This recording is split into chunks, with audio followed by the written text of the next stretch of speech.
हिजाब फितना परवर खुद उठा लेती तो अच्छा था, तू अपने हुस्न को पर्दा बना लेती तो अच्छा था। तेरे माथे पे ये आंचल बहुत है खूब, लेकिन तू इस आंचल से एक परचम बना लेती तो अच्छा था। आदाब नाजरीन, मैं हूं आपके साथ आपका मेज़बान रहीम अहमद ख़ान और आप इस वक्त मुलाहिज़ा फरमा रहे हैं तस्लीम टीवी की ख़ास पेशकश शख्सियतें हैं। ख़वातीन ने इस शायराना नसीहत से जो मैंने अभी आपके सामने पढ़कर सुनाई, बहुत पहले अपने पर्दे का बैनर बनाना शुरू कर दिया था। मुस्लिम ख़वातीन पहले ही 19वीं सदी के अवाखिर में हिंदुस्तान की तहरीक आज़ादी में अपना किरदार अदा करना शुरू कर चुकी थी, लेकिन 20वीं सदी की पहली दिहाई में उनकी आवाज़ें बुलंद हुई। बहुत से थे, आबादी बानो बेगम जो दुनिया में भी अम्मा के नाम से जानी गई, मोहम्मद अली और शौकत अली की वालदा, खिलाफत तहरीक की रहनुमाई, महात्मा गांधी के करीबी साथी, ये तमाम लोग तहरीक आज़ादी की इस अजीम तहरीक में शामिल थे। इन ख़वातीन में एक नाम और बहुत ख़ास है, वो है सकीनतुल फ़ातिमा का, जिन्होंने अपने आंचल से इस मुल्क के परचम को बनाया। आखिर क्या है ये दास्तान, आइए आपको बताते हैं।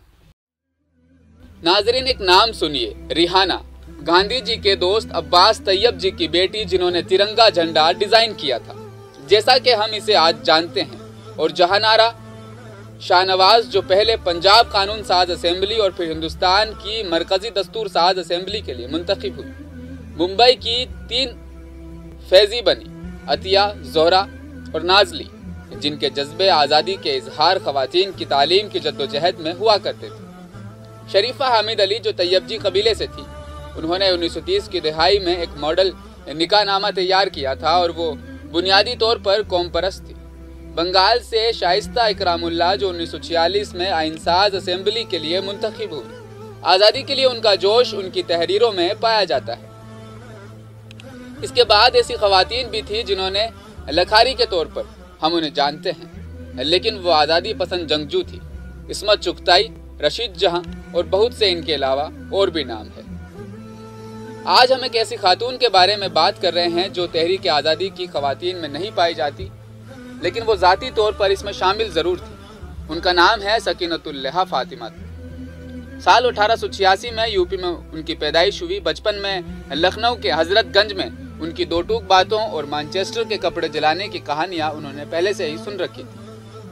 उनका मुख्तसर ज़िंदगी का खाका उनकी पोती डॉक्टर सकीना हसन ने लिखा था, जो अंग्रेज़ी के प्रोफेसर और ख़वातीन कमीशन की पहली रुकन थी। साल 1974 में मसावात की तरफ तारीखी रिपोर्ट लिखी थी। रोज़मर्रा के इस्तेमाल के लिए चरखा खरीदा और खादी के अलावा कुछ नहीं पहना। इनके शोहर सरजेव हुसैन लखनऊ में अवध कोर्ट के चीफ जस्टिस थे। जैसा कि वो बरतानवी राज और उसके एहसानात से नफरत करती थी, एक सर की बीवी होने की वजह से वो लेडी वजीर हसन का नाम मशहूर थी। उनकी दो टूक बातें अफसानवी हो गई। एक सरकारी तकरीब में उनका तारुफ लेडी वेलिंगटन से कराया गया। उन्होंने एक मुतरजिम के ज़रिए बात की, यहाँ तक कि लेडी वेलिंगटन ने कहा कि आपकी लेडीशिप, आपको अंग्रेज़ी सीखनी चाहिए ताकि हम किसी मुतरजिम के बगैर बात कर सकें। बैंक ने अपनी पूर्वी बोली में जो जवाब दिया, वो ज़बान बोलती थी। हम कहते हैं तो हरी भाषा, जब हम आप पर हुकूमत करेंगे तो हम आपसे इसके मुतालिक सीख जाएंगे। नाजरीन, एक और कहानी मुंशी प्रेमचंद की सवाने उम्री में दर्ज है। उनकी बीवी चंद साथियों के साथ लखनऊ शहर में कांग्रेस पार्टी के लिए गांधी जी की तहरीक कदम ताउन के लिए चंदा जमा कर रही थी।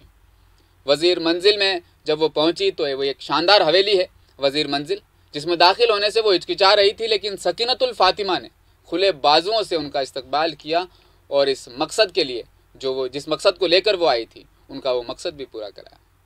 एक और वाक़या आपको सकीनतुल फ़ातिमा का सुनाते हैं।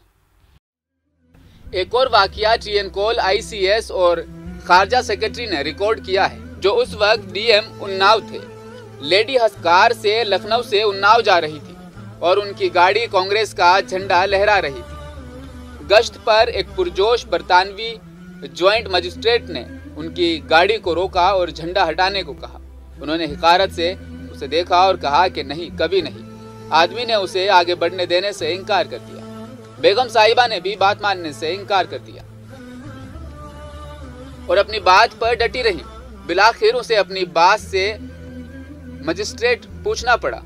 اس نے جلدی سے اسے مشورہ دیا کہ وہ اسے آگے بڑھنے دے اور اس کی آہنی مرضی سے ٹکراؤ نہ کرے۔ انہوں نے اپنی بیٹیوں کو لکھنؤ کے پہلے مسلم لڑکیوں کے اسکول کرامت حسین میں پڑھنے کے لیے بھیجا۔ انہوں نے بچپن کی شادی کی روک تھام کے لیے سردار ایکٹ کی حمایت کی۔ 1929 وہ تعداد ازدواج سے نفرت کرتی تھی اور جب وہ اس کے کزن نے دوسری شادی کی تو انہوں نے اپنے گھر آنے سے منع کر دیا۔ آزادی کے بعد وہ یوپی قانون ساز اسمبلی کے لیے نامزد ہوئی۔ انہوں نے خود ایک چھوٹی زمیندار ہونے کے باوجود 1948 کے زمینداری بل کی حمایت کی۔ انہیں اس بات کی پرواہ نہیں تھی کہ وہ زیادہ تر مسلم زمینداروں نے ان کی شدید مخالفت اس مدعے پر کی ہے۔ چولہا چکی چار دیواری تک محدود رہنے سے دور، جیسا کہ دقیانوسی تصور تھا، سکینت الفاطمہ جیسی خواتین جن کے پاس کوئی باقاعدہ تعلیم نہیں تھی، اس تحریک کا حصہ بننے کی بہت ہمت اپنے اندر رکھتی تھی۔ شخصیت ہند کی آج کے اس خاص قسط میں فی الحال اتنا ہی۔ آپ دیکھتے رہیے تسنیم ٹی وی، اپنا خیال رکھیے گا۔ اللہ حافظ۔